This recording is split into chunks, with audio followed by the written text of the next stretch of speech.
네, 안녕하세요. 주식은 역시 기리기리세의 기리십니다. 안녕하세요, 여러분들. 자, 새로운 한 주가 이렇게 출발하게 되었습니다. 어떠한 경제 소식이 있는지 빠르게 보고 끝내보도록 할게요. 같이 공부하시죠. 렛츠 기리! 첫 번째입니다. 이번 주 주일점 빠르게 쓱 보고 넘어가도록 하겠습니다. 일단은 공모주가 있죠. 잊지 말고 꼭 참여하시면 좋을 것 같고, 참고로 공모주는 진영, 나라셀라, 마녀공장 이렇게 세 가지가 진행을 한다고 합니다. 그리고 화요일에는 한국 시찰단이 일본 후쿠시마에 방문할 예정이며, 수요일은 미국 FOMC 의사록이 공개, 누리호 발사 등이 예정되어 있습니다. 금요일에는 한국 금통위 등이 열린다고 하니까 이러한 뉴스들도 챙기시면 될 것 같습니다. 모두 부자 되는 한 주 되시기 바래요. 다음입니다. 미중 관계 진짜 좋아질까요? 바이든 대통령이 깜짝 발언을 했죠. 조만간 중국 간의 관계가 개선될 수 있다 이렇게 밝혔습니다. 작년 말만 하더라도 중국이랑 사이좋게 지내려고 하는 그런 모습이 나타났다가 갑자기 정찰 풍선이 터지며 관계가 급속도로 냉각된 걸 확인할 수 있었는데 이번에 다시 따뜻해질 수 있을지 관심이 쏠린다고 합니다. 하지만 중국 입장은 그렇게 쉽지만 않을 것 같습니다. 그 이유는 중국에서는 정찰 풍선 외에도 최근 들어 미국의 지속적인 중국에 대한 견제 플러스 대만을 지원하는 것 이런 것들이 조금 많이 눈에 거슬린다고 하죠. 그래서 이런 것 때문에 미국을 많이 비난하고 있다고 하는데 과연 미국이 친하게 지내려고 해도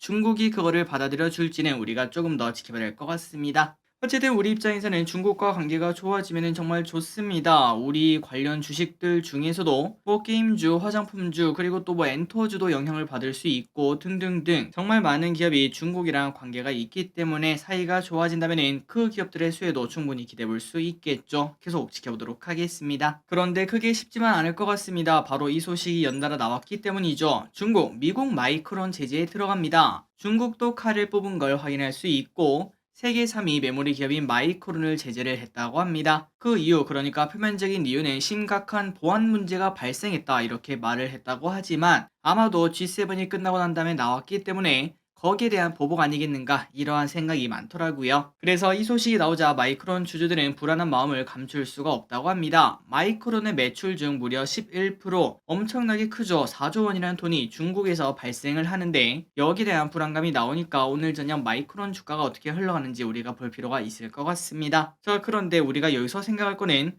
야, 근데 한국은 어떻냐? 이게 좀 더 중요하겠죠. 우리는 또 한국에서 투자를 거의 다 하시니까요. 그렇다면 한국은 어떤가 봤더니 일단은 반사 이익을 기대할 수 있습니다. 어쨌든 중국도 반도체를 쓰긴 써야 되는데 마이크론의 빈자리를 누군가는 차지를 해야 되기 때문이죠. 그런데 중요한 거는 크게 그렇게 기쁘진 않을 것 같습니다. 그 이유는 중국이 미국을 때린 걸 확인할 수 있는데 한국마저 때릴 가능성도 당연히 생길 수밖에 없어서 언제 터질지 모르는 폭탄을 뭔가 가지고 있는 기분, 그렇게 해석을 해볼 수 있겠죠. 그렇기 때문에 오늘 삼성전자도 처음에는 빠지다가 또 중반에 오르다가 마지막에 또 빠지는 갈팡질팡하는 모습을 나타낸 걸 체크할 수 있습니다. 다만 이 와중에 삼성전자에도 호재가 나타나고 있습니다. 기다리던 소식이 떴죠. 바로 2분기 반도체 디램 출하량이 예상치를 상회할 것으로 보인다고 합니다. 그러니까 쉽게 말해 1분기보다 더 많이 판다는 소리고, 그렇다면 재고가 축소될 수 있다는 의미가 되겠죠. 정확하게 숫자를 보자면 2분기 삼성전자 디램 출하량은 전 분기 대비 15% 증가, SK하이닉스도 35% 증가할 것으로 보인다고 하니까 최근 들어 삼성과 하이닉스가 슬금슬금 올라가는 이유가 이것 때문이구나 라는 거를 생각을 해볼 수 있습니다. 그러니까 요즘 들어 삼성전자에 나쁘지 않은 소식이 많은 걸 확인할 수 있죠. 미국에서 금리 인상이 멈추면 어떻게 된다고요? 맞습니다. 달러가 떨어지면서 외국인이 들어오게 되고, 외국인은 들어올 때 엄청나게 큰 금액으로 들어오기 때문에 삼성전자를 안 살래야 안 살 수가 없습니다. 그런데 그 와중에 반도체 업황도 그렇게 나쁘지 않은 상황이라고 볼 수 있기에 오히려 그 와중에 더 사면 더 샀지 안 살 이유가 없다라고 볼 수 있겠죠. 그래서 그거를 기대하면은 앞으로 한두 달 정도는 최소한 반도체에 돈 좀 들어가지 않겠나, 이러한 기대감 가져볼 수 있습니다. 다만 우리가 항상 공부했다시피 주식은 뭐 절대라는 건 없겠죠. 그렇기 때문에 계속적으로 공부해보고 혹시나 상황이 바뀌면은 그때그때 바로 알려드리도록 하겠습니다. 다음입니다. 그렇다면 마지막 관문이 뭘까? 바로 이거죠. 부채 협상. 오늘 만난다고 하니까 좋은 결과 있었으면 좋겠습니다. 자, 빠르게 내용을 보자면은 아직도 끝나지 않은 부채 협상. 오늘 바이든과 공화당 소속인 메카시 하원 의장이 만난다고 하는데요. 과연 해결이 될 수 있을지 관심이 집중된다고 합니다. 물론 아직까지 입장차가 완벽히 좁혀지지는 않았다고 합니다. 그런데 이 와중에 또 혹시나 잘 안 된다면은 바이든 행정부가 수정헌법 14호를 근거로 의회 승인 없이 부채 한도를 상향시킬 수도 있다 이런 얘기가 있더라고요. 그렇기 때문에 뭐 어떻게든 해결되겠네 라는 생각을 했는데 다만 그 확률은 그렇게 높지는 않다고 합니다. 만약에 이거를 실행을 하더라도 공화당 쪽에서 또 소송을 걸 거고 이것 때문에 오히려 더 시간이 지체될 수 있기 때문에 이럴 확률은 그렇게 높지는 않다고 하지만 뭐 어쨌든 협상이 잘 되면 끝난다고 볼 수 있겠죠. 이번 주 안에 잘 해결되고 앞으로 증시 쭉쭉쭉 올라가는 그러한 증시가 왔으면 좋겠습니다. 다음입니다. 그렇다면 우리는 무엇을 사야 될까요? 이게 가장 중요합니다. 지금은 이제 주식을 팔 때가 아니라 살 때라는 거 우리가 계속 공부하고 있는데 그렇다면 이 와중에 뭐를 사면은 조금 더 좋은 결과를 받을 수 있을까? 일단 대신 증권에서는 반도체, 자동차, 2차 전지 이렇게 3박자를 추천했는데요. 그래서 이렇게 세 가지를 산 다음에 썸머 랠리에 대비하자 이렇게 말을 했다고 합니다. 그렇다면 그 이유가 뭔가? 작년 7월 이후 외국인의 코스피를 20조나 매수를 했다고 합니다. 큰 손 들어왔다고 볼 수 있겠죠. 그리고 그동안 외국인이 순매수한 섹터는 코스피 상승률을 상회한 걸 확인할 수 있는데 이거는 당연한 결과라고 볼 수 있겠죠. 외국인은 큰 손이기 때문에 하나 찍어서 연속적인 매수가 나오면 주가가 안 오를래야 안 오를 수가 없을 것 같습니다. 그리고 앞으로도 이러한 현상, 외국인이 주도하는 현상이 계속 이어질 확률이 높아서 지속적으로 지금 외국인이 사는 반도체, 자동차, 2차 전지 이렇게 중심으로 볼 필요가 있다고 하네요. 다만 여기서 그냥 그러면은 반도체, 자동차, 2차전지 아무거나 사도 되겠다라고 생각하면 안 되겠죠. 개별 종목단에 들어가서 외국인이 지속적으로 매수하고 있는지 아닌지 그거를 먼저 파악해 보고 그리고 그 기업이 외국인이 매수하지 않더라도 야 이거는 지금 싸다라는 생각이 나올 정도로 매력적인 기업인지 그런 것들을 꼼꼼하게 따져본 후 같은 섹터라도 결과는 다를 수 있기에 일단 외국인 매동을 먼저 체크해 보시는 게 가장 좋을 것 같습니다. 다음입니다. BOA 미국 주식 팔아라. 최근 미국 증시가 조금 오르는 모습을 나타내고 있죠. 이 와중에 BOA는 야 이제 좀 신나나 했더니 AI 관련주를 중심으로 오르는 미국을 매도하라 이렇게 외쳐서 주목을 받는다고 합니다. 그렇다면 이렇게 매도해야 되는 이유가 뭔가? 바로 그 이유는 기술과 인공지능이 버블을 만들고 있으며 연준의 금리 인상이 끝나지 않을 수 있기 때문이라고 하는데요. 그래서 지금 위치인 S&P 500 4200 라인, 이 라인은 매도 라인이다 이렇게 외쳤다고 합니다. 그러니까 이제 증시가 요즘 상승하는 게 마음에 안 든다라고 볼 수 있고 지금 이거는 AI가 만드는 버블이다 이렇게 외치고 있는 건데요. 그런데 우리는 할 말은 있을 것 같습니다. 아니 야 올라봐야 뭐 얼마 올랐다고 그러냐라고 봤는데 그런데 올해만 보자면은 나스닥은 무려 저점 대비 26%나 상승했고 코스피도 17%나 올랐으니 절대 안 오른 건 아니다라고도 충분히 말을 할 수 있다고 하네요. 물론 우리의 욕심은 조금 더 큽니다. 야 여기서 한 5%에서 10% 정도는 더 올랐으면 좋겠는데 라는 생각이 들죠. 과연 BOA 말이 맞을지 아니면 또 다른 사람들이 외치는 야 올해 하반기에는 서머 랠리 온다 세린 메이 그거 거짓말이다 이게 맞을지 조금 더 우리가 고민을 해봐야 될 것 같습니다. 다만 이 와중에 AI에 대한 투자는 진짜 본격적으로 시작되는 걸 확인할 수 있습니다. 애플에서도 AI에 뛰어들려는 모습이 나타난다고 한데요. 아이폰에서 챗GPT 어플이 등장했다는 걸 알려드렸는데 오히려 애플산에서는 챗GPT를 사용하지 못하게 막았다고 합니다. 그 이유가 뭔가? 바로 애플이 자체 초거대 언어 모델을 개발하고 있기 때문이다. 이러한 예상이 나온다고 하네요. 자 이제 AI 패권을 차지하기 위해서 미국에서도 난리, 그 다음에 또 중국에서도 난리, 전 세계가 들썩들썩한 걸 확인할 수 있는데 과연 이 AI에서 가장 잘 나가는 기업은 뭐가 될지 한 3년 정도가 지나면은 그 윤곽이 드러나겠죠. 어떤 기업이 새로운 또 신흥 기업이 될지 애플이 그랬고 그 다음에 테슬라가 그랬듯이 새로운 시대에 또 새로운 주도 기업은 뭐가 될지 우리가 계속 지켜보도록 하겠습니다.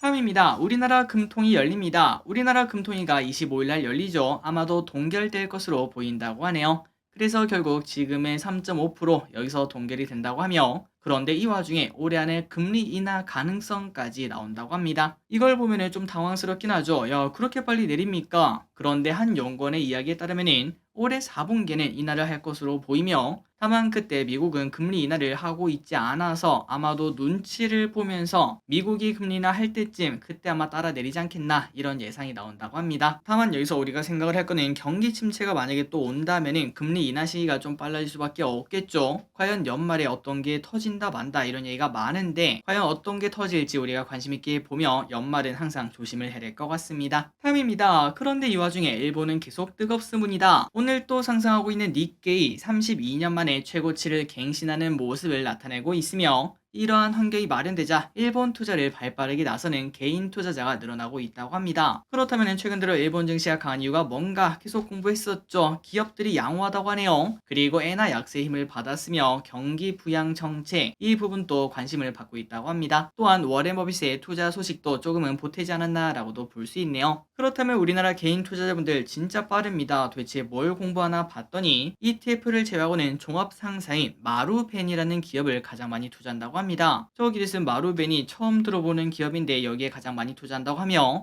아마도 얼마 전 일본 상사 기업에 대해서 워렌 버핏이 호평한 적이 있었죠. 그 영향이 가장 큰 것으로 보인다고 합니다. 자, 우리나라 증시도 전 고점까지는 아니더라도 그래도 최소한 2800 여기까지는 쭉쭉쭉 치고 올라갔으면 좋겠습니다. 다음입니다. K-웹툰 해외에서도 인기. 네이버 웹툰에서 AI를 활용해 사진을 웹툰 그립체로 변환하는 톤 필터 베타 서비스를 출시를 했는데 일주일간 무려 2천만 장을 변환하며 흥행에 성공했다고 합니다. 자, 이렇게 흥행할 수 있었던 이유는 바로 해외 팬들 때문인데요. 툰 필터는 네이버 웹툰 어플에서 사용이 가능한데 이게 해외 팬들에게 알려지면서 해외 이용자가 툰 필터 전체 이용자의 80%를 차지할 정도로 폭증한 걸 확인할 수 있다고 합니다. 그래서 이렇게 흥행하다 보니까 자연스레 네이버 웹툰 어플 신규 이용자도 증가해 전주 대비 최대 480% 이상을 기록을 했다고 하니까 야, 이거는 진짜 크다. 마케팅으로 잘 사용할 수 있겠다라는 생각을 해볼 수 있습니다. 자, 그리고 참고로 약간 뭔가 쑥스럽기도 한데 왼쪽에 있는 이 그림은 제가 오늘 셀카를 셀카를 씻지도 않고 찍었던 건데 이번 생도 잘 부탁해라는 웹툰이 있습니다. 그 그림체로 변환을 한 것이고 나름 잘 나오는 걸 확인할 수 있죠. 여러분들도 혹시나 네이버 웹툰 어플이 있다면 한번 해보시면은 아, 요즘 AI 기술이 이런 거구나 라는 걸 느낄 수 있을 것 같습니다. 직접 사용해보시면 아주 완벽하진 않지만 그래도 뭐 나쁘지 않은 그 정도 결과를 볼 수 있을 것 같아요. 다음입니다. 누리호 발사 D2. 누리호의 세 번째 발사가 2일을 남겨둔 가운데 기체 조립과 점검까지 문제없이 마쳤다고 합니다. 모든 조립과 위성 장착까지 완료하고 완전체로 대기 중인데 이를 그대로 발사대로 옮겨서 기립시키고 연료를 충전해 쏘아 올리는 과정만 남아있다고 합니다. 자, 그래서 문제가 없다면 24일 오후 6시 24분 이때 발사를 한다고 하는데 당연히 성공하겠죠. 좋은 결과 있기를 진심으로 바랍니다. 다음입니다. 슈퍼 엘니뇨 시작. 지난 3년간 지속된 라니냐가 끝나고 엘니뇨가 시작되었다. 이 소식 벌써 한 3-4번 봤던 것 같아요. 그래서 빠르게 보자면은 미국 기후 예측센터에 따르면은 7월까지 엘니뇨가 유지될 가능성은 82%, 연말까지 유지될 가능성은 94%로 사실상 뭐 거의 확정 아니냐라는 이야기가 나올 것 같습니다. 참고로 엘니뇨는 곡창지대는 강수량을 증가, 그리고 커피와 원당의 주 생산지는 가뭄을 야기시켜서 우리에게 피해를 안 줄래 안 줄 수가 없다라고 볼 수 있는데요. 이에 커피와 원당 가격이 오르는 걸 확인할 수 있습니다. 그리고 증권가에서는 커피와 원당 가격이 더 뛸 수 있다고 보고 있으며 그래서 오늘은 커피 관련주 한국 맥널티라는 기업이 좋은 흐름을 나타낸 바 있었죠. 앞으로 이러한 음식료 업종 투자 한 번 더 봐야 되지 않을까라는 생각해 볼 수 있습니다. 다음입니다. 한우 도매가 상승 중. 충북에서 구제역이 발생하며 1등급 한우 가격이 10일 만에 9% 상승했다고 합니다. 구제역의 방역조치 강화와 축산물 공급량 부족으로 인해 상승한 거라고 볼 수 있는데요. 그 반면 돼지 가격은 하락을 했다고 합니다. 그동안 나들이, 모임 등 수요가 급증한 영향이 있어서 많이 가격이 상승하기도 했고 그런데 그 와중에 구제역으로 이동 제한 명령이 있어 유통이 원활하지 않다가 최근 들어 명령이 해제되어 가격이 안정된 걸 확인할 수 있다고 합니다. 그러니까 요즘은 소고기가 조금 비싸고 돼지고기가 상대적으로 싸졌다라고 볼 수 있겠네요. 다음 소식입니다. 태풍이 온다고 합니다. 흰남노 기억나시나요? 그때 큰 피해를 줬던 걸로 기억하는데 흰남노급 태풍 마와르가 한국과 일본을 향해 북상하는 걸 확인할 수 있습니다. 다만 아직까지 여기로 오는 게 100%는 아니라고 하니까 그냥 참고하시면 될 것 같아요. 어쨌든 말레이시아에서 출발한 마와르는 25일 오후에 일본 오키나와와 남동쪽에 자리하며 매우 강으로 세질 전망이라고 하며 참고로 매우 강은 최대 풍속이 초속 44m에서 54m로 사람이나 돌이 날아갈 수 있는 그 정도의 세기라고 합니다. 자, 태풍은 어디로 갈지 우리가 아직까지는 알 수가 없을 것 같습니다. 어쨌든 지금 여러 가지 그런 뷰가 있는데 한국으로 온다 이런 뷰도 있고 그 다음에 또 필리핀과 중국을 향해 간다 이런 뷰도 있으니까 며칠 정도 더 지나봐야 정확히 알 수 있겠죠. 큰 피해 없이 그냥 중간에 소멸했으면 진심으로 좋겠습니다. 다음입니다. 바이오 항공유 소식을 보도록 하겠습니다. 정부가 26년 국내 도입을 목표로 대한항공, GS 칼텍스와 함께 바이오 항공유 실증 사업에 착수할 예정이라고 합니다. 그렇다면 바이오 항공유가 뭔가? 바로 폐식용유, 동식물성 기름, 사탕수수 등 바이오 대체 연료를 이용해 만든 항공유로 기존 항공유보다 탄소 배출을 80%나 줄일 수 있다고 합니다. 그렇다면 굳이 이걸 해야 되는 이유가 뭘까요? 맞습니다. 이미 전 세계가 환경에 대해서 관심이 높아졌고, 그리고 25년부터 EU 27개국에서 이륙하는 모든 비행기에는 바이오 항공유가 일부 포함되어야 해서 이를 충족하기 위한 실증 사업을 할 수밖에 없다는 거겠죠. 물론 처음에는 조금만 넣어도 되지만 갈수록 그 함량이 높아지기 때문에 미리미리 준비할 필요가 있을 것 같습니다. 그래서 지금부터는 GS 칼텍스에서 해외 바이오 항공유를 도입해 대한항공에 공급하면은 대한항공은 국제편 항공기로 시범 운항을 시행할 예정이라고 합니다. 다음입니다. 이건 안 좋은 소식이겠죠. 연말에 뭐든 터진다라고 말하는 그 이유 중 하나입니다. 연체율이 높아요. 은행과 카드사들의 연체율이 높다는 소식입니다. 카드사들의 올해 1분기 연체율이 대부분 1%를 넘겼으며 3월 말 기준 카드론 잔액은 34조 원으로 작년 말보다 5천억이 증가를 했다고 합니다. 그리고 리볼빙 2월 잔액도 크게 증가했다고 하니까 걱정이 나올 수밖에 없다는 거겠죠. 또한 5대 은행의 가계대출 연체율도 최근 3년에서 5년 내 최고 수준을 기록 중인데 제2금융권의 연체율은 더 심각하다고 합니다. 저축은행의 1분기 연체율은 무려 5.1%로 5%를 넘긴 것은 16년 이후 처음이라고 하니까 야, 이거 뭔가 터지긴 할 것 같은데 큰 피해가 없었으면 좋겠다라는 생각을 해볼 수 있겠죠. 여기서 중요한 건 그건 것 같습니다. 앞으로 더 심각해지는가 계속 보도록 하겠습니다. 마지막으로 핵융합 소식을 보고 끝내보도록 하겠습니다. 미국에서 소형 모듈 원자료 SMR이랑 핵융합 발전에 계속적인 투자가 나온다는 소식이 나오고 있습니다. 특히 핵융합에는 작년까지 50억 달러의 민간 자금이 투자가 되었다 이런 얘기도 있었는데요. 그리고 어제는 로커드 마틴 부사장이 이런 말을 했습니다. 미래 전투기와 이지스함은 핵융합 에너지를 쓰게 된다. 그러니까 원자력 추진 엔진보다 효율이 3배보다 4배가 더 높기 때문에 핵융합 에너지에 대한 그러한 개발을 열심히 하고 있다는 거겠죠. 물론 아직까지 먼 미래이기도 하고 그게 성공할지 안 할지는 우리가 알 수 없는 상황입니다. 그런데 아마도 무조건 오지 않겠나. 이때까지 모든 거는 다 인간이 극복했으니까 이번에도 극복하지 않겠나, 그 점이 포인트라고 볼 수 있고, 올해 초에 로봇주가 많이 오르지 않았겠습니까? 그런데 저 기리스는 로봇주를 공부한 지 벌써 2년 정도가 되어 가는데